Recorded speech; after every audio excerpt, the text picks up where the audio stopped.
मैंने बंद दरवाजे पर दस्तक दी। अंदर से शमशाद भट्ट की आवाज सुनाई दी।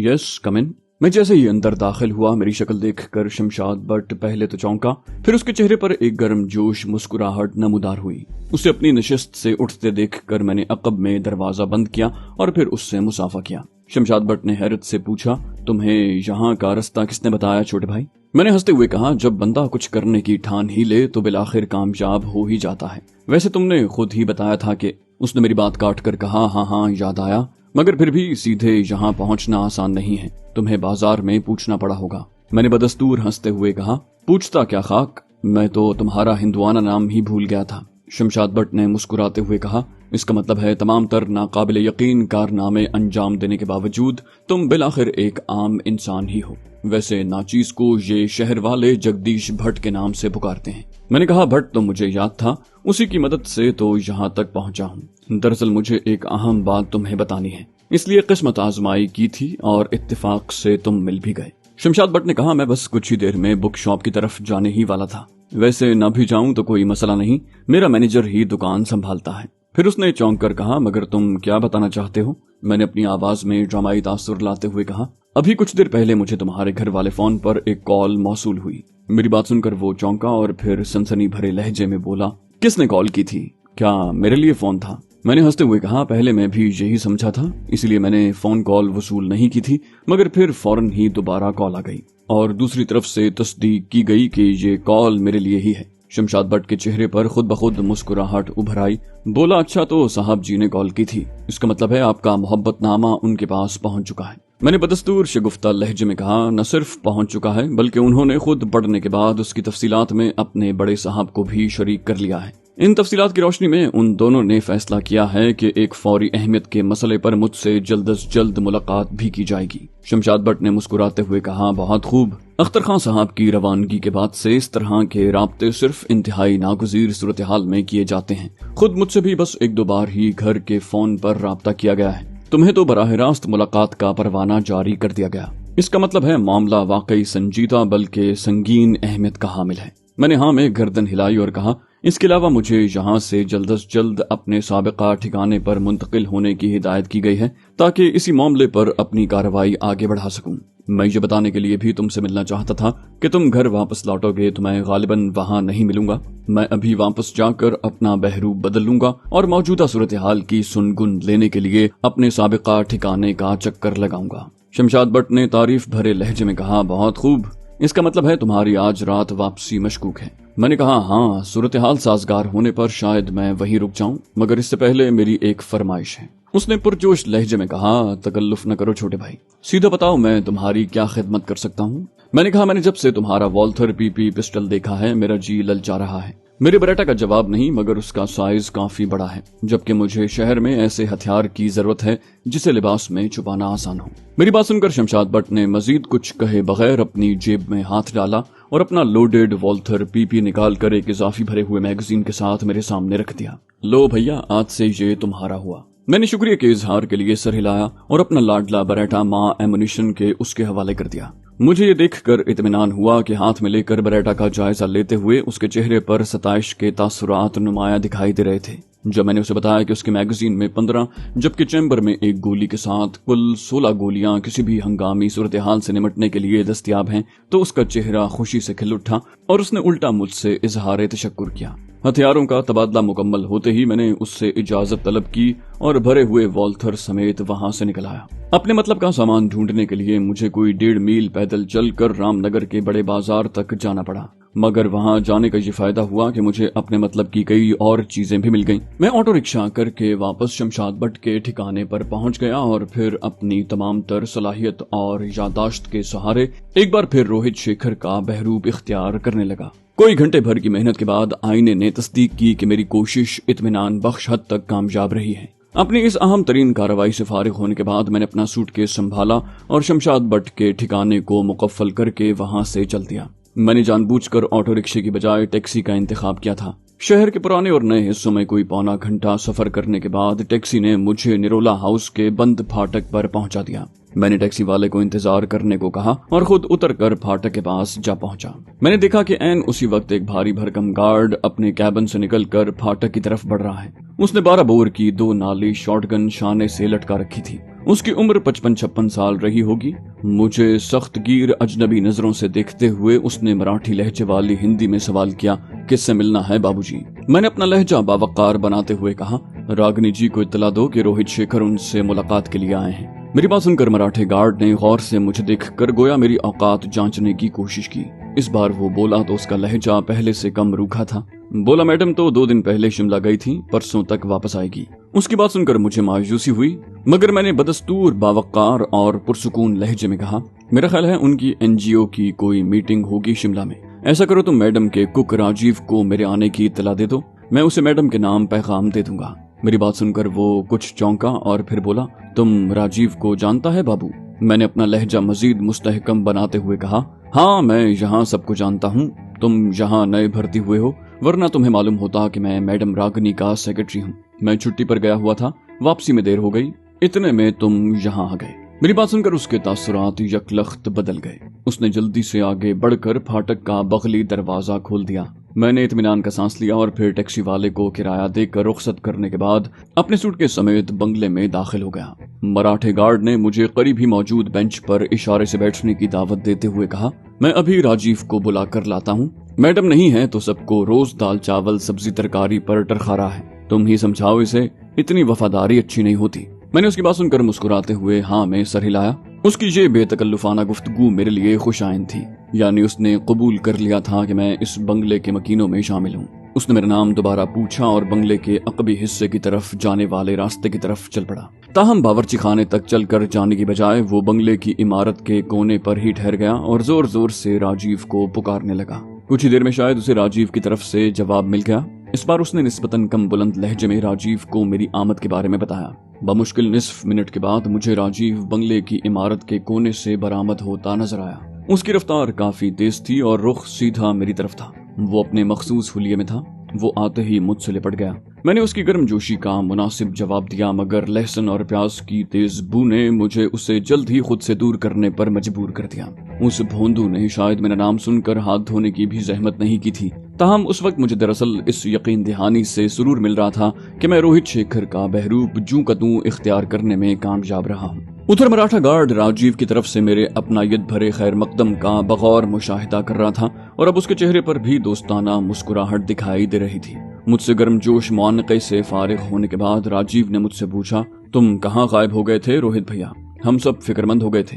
रागिनी मैडम ने भी गांव से वापस लौटने के बाद सबसे पहले तुम्हारे बारे में पूछा था और जब तुम कई दिन के बाद भी वापस नहीं आए तो उन्होंने सख्ती से पूछा कि हम में से किसी के बर्ताव से नाराज होकर तो नहीं चले गए। उन्हें बड़ी मुश्किल से यकीन आया। मैंने अफसुर्दा से लहजे में कहा, तुम्हें क्या बताऊं भैया, मुझ पर क्या बीत गई है। बस यूं समझो कि जिंदगी उलट पलट हो गई है। उसने परेशानी भरे लहजे में वजाहत पूछी तो मैंने मुख्तसर लेकिन जामे अंदाज में अपनी तराशीदा एक मुतासिर कुन कहानी सुना दी, जो मैंने दरअसल रागिनी के सवालों के जवाब देने के लिए तैयार की थी। राजीव ने मुझसे इजहार अफसोस किया। तभी मैंने उसे मुखातिब करके कहा, बाकी बातें तो बाद में होंगी, पहले ये बताओ कि मैडम रागिनी की एनजीओ अब भी चल रही है या लक्ष्मण जी के देहांत के साथ ही मामला खत्म हो गया? मेरा मतलब है, मेरी नौकरी अभी बाकी है या खत्म हो गई? अजय ने पुरजोश लहजे में कहा, रागिनी जी का महिला समर्थन संगठन तो पहले से भी ज्यादा जोरों से चल रहा है रोहित जी।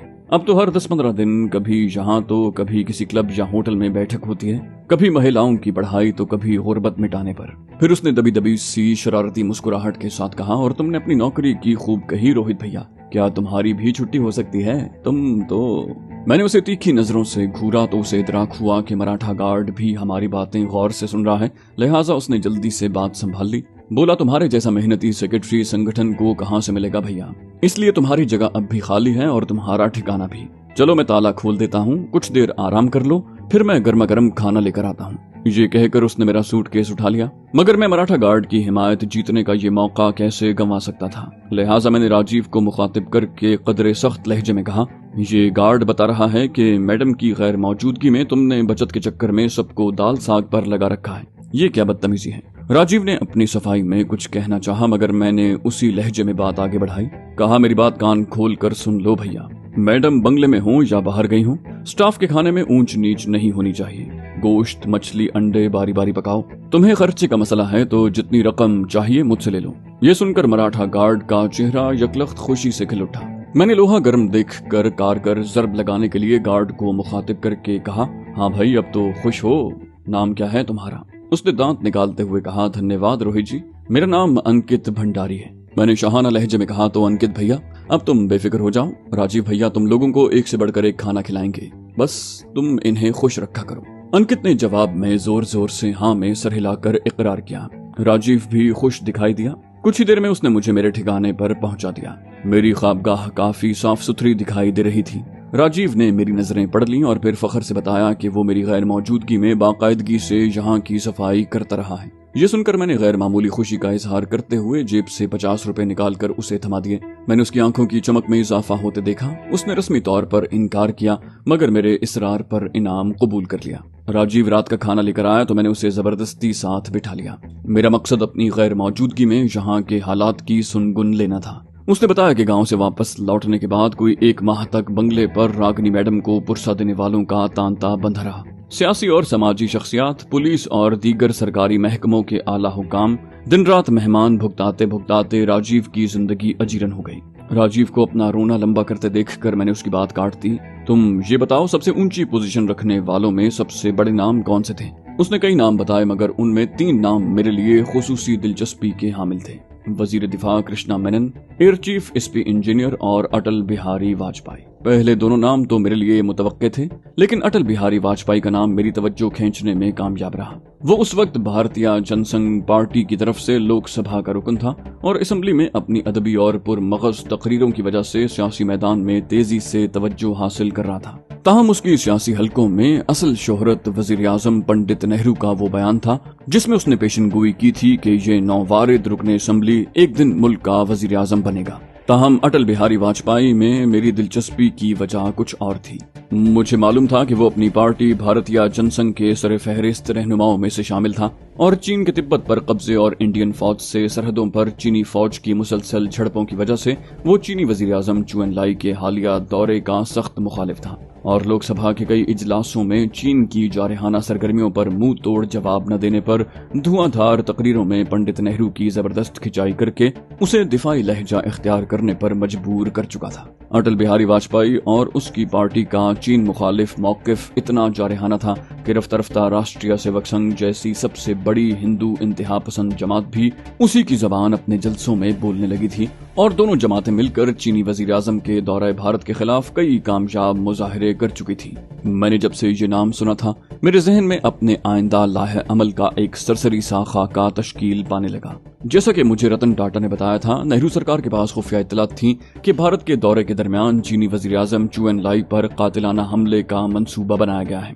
अगर ये इत्तलात दुरुस्त थी तो फिर उस हमले के मंसूबा साजों में अटल बिहारी वाजपेयी के शामिल होने का भी कवी इम्कान था। अगर बिलफर्ज वो बराह रास्त शामिल न भी होता तो कम से कम उससे हमले की साजिश करने वालों की सुनगुन जरूर मिल सकती थी। नईम इकबाल की तरफ से रागनी के सेक्रेटरी का बहरूप अपनाने की हिदायत फौरी तौर पर फायदेमंद साबित हो रही थी। मैं जानता था कि 35-40 साल की उम्र को पहुंचने के बावजूद अटल बिहारी वाजपेयी अभी तक शादी के बंधन से आजाद है। अजराह ताजियत ही सही, रागनी जैसी कत्ताला के साथ इस मुलाकात के नतीजे में उसके दिल में कुछ फुलझड़ियां छूटने का कवी इम्कान था। खासतौर पर इसलिए भी कि मुझे बखूबी अंदाजा था कि रागनी किसी भी बाअसर मर्द पर अपने हुस्न का जाल फेंकने में जरा भी देर नहीं लगाती और अटल बिहारी वाजपेयी जैसे सदा के भ्रमचारी के लिए उसके माहिराना दावपेच से बच निकलना आसान नहीं होगा। कौन जाने वो अब तक उस पर डोरे डालने में कामयाब हो भी चुकी हो।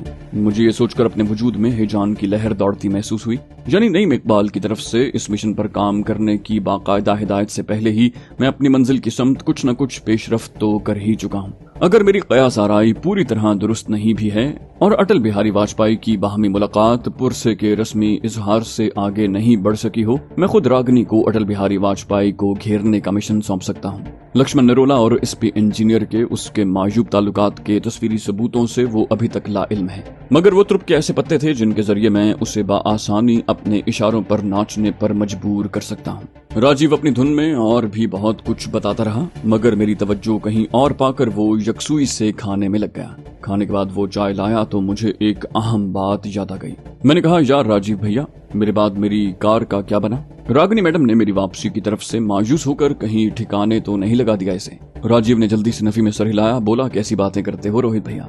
जब इतने दिन गायब रहने के बावजूद तुम्हारी नौकरी नहीं गई तो मोटर कार कैसे जा सकती है? फिक्र न करो, एकदम फिटफाट कंडीशन में गैराज में खड़ी है। रागिनी मैडम का नया ड्राइवर भागवत चंद उनकी हिदायत पर उस गाड़ी के तेल पानी का पूरा ख्याल रखता है। अगर कहो तो अभी चाबी ला देता हूँ। मैंने उस बात में सर हिलाकर कहा, ये तो बहुत अच्छा हो गया। ये वाला ड्राइवर मुझे ज्यादा समझदार लगता है। पहले वाले ड्राइवर को क्यों छुट्टी दे दी? मेरी बात सुनकर राजीव ने कदरे चौंक कर मुझे देखा और फिर बोला, रागिनी मैडम ने सिक्योरिटी गार्ड अरुण लांभा, ड्राइवर यश और साफ सुथराई करने वाली नौकरानी भावना को एक साथ छुट्टी दे दी थी, क्योंकि उन्होंने उन तीनों को एक साथ मौज मस्ती करते रंगे हाथों पकड़ लिया था। ये कहते हुए उसने शरारत से अपनी दाईं आंख दबाई। मुझे उन तीनों मुलाजिमों के गंदे करतूतों का पहले से इल्म था, मगर उस वक्त मुझे उनकी इस तरह बरतरफी पर थोड़ा अफसोस हुआ। उसके साथ ही रागिनी पर गुस्सा भी आया।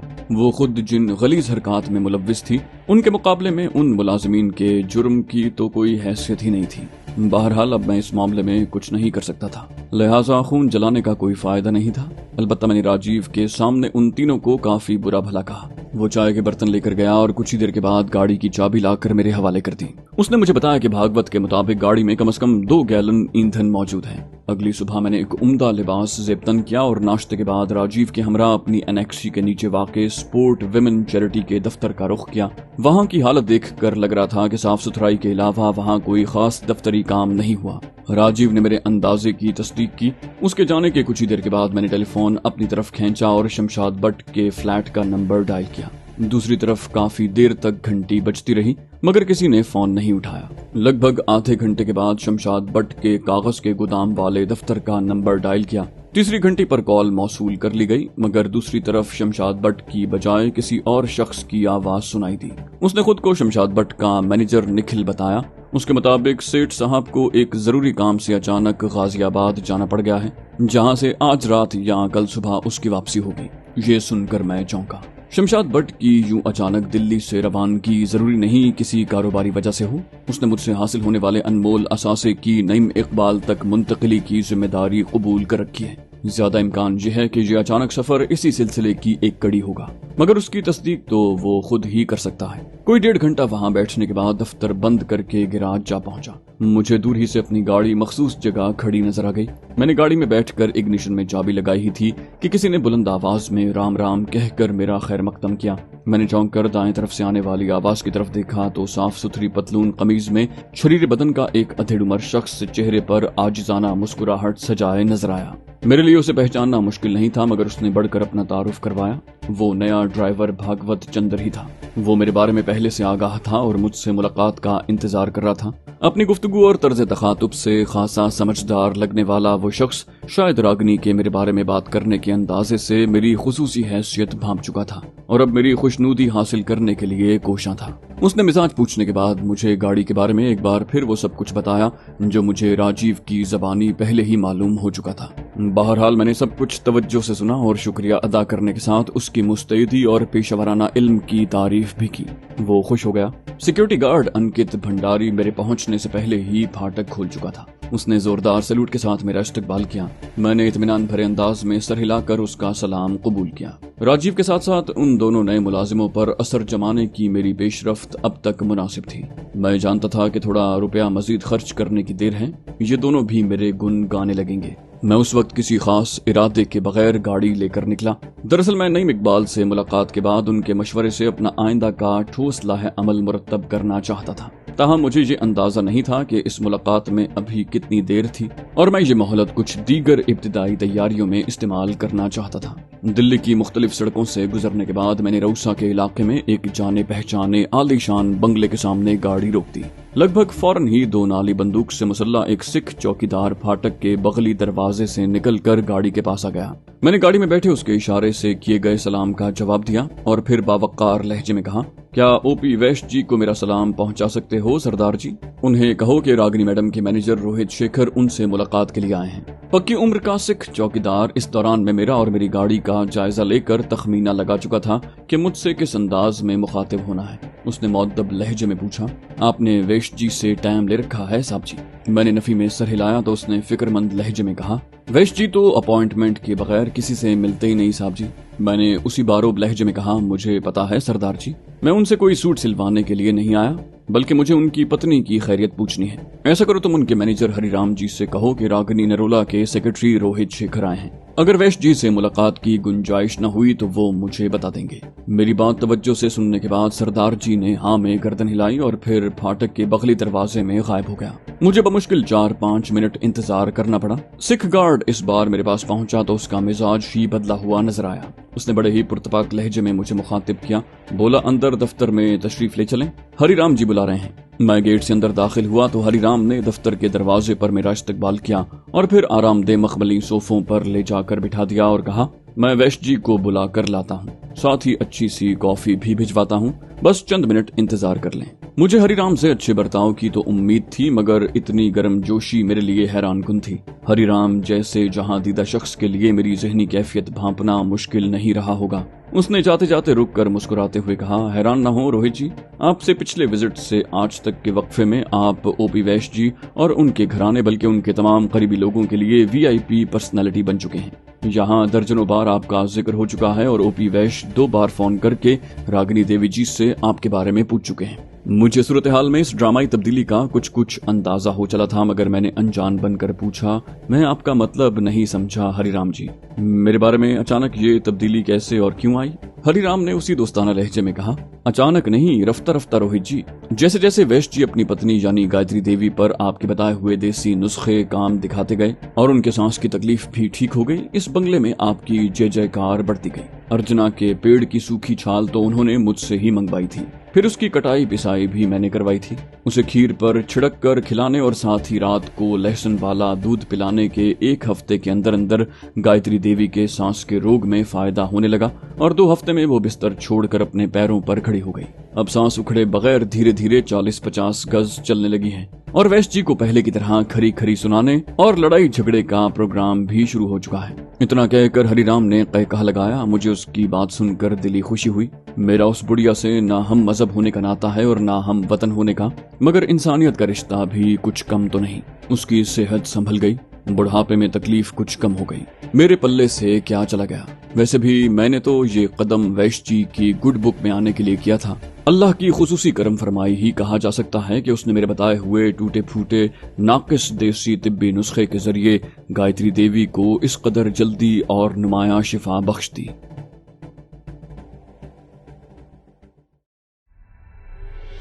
दोस्तों, चूंकि ये कहानी साथ साथ लिखी जा रही है, इसलिए जैसे ही इसकी नई अक़सात हम तक पहुंचेंगी हम आपके लिए वीडियो लेकर आएंगे। तब तक के लिए आपकी हौसला अफजाई का शुक्रिया। आप सबकी राय हमारे लिए काबिल एहतराम है और हम पूरी कोशिश करते हैं कि आपकी राय मुतल्लिका अफराद तक पहुंचाते रहें।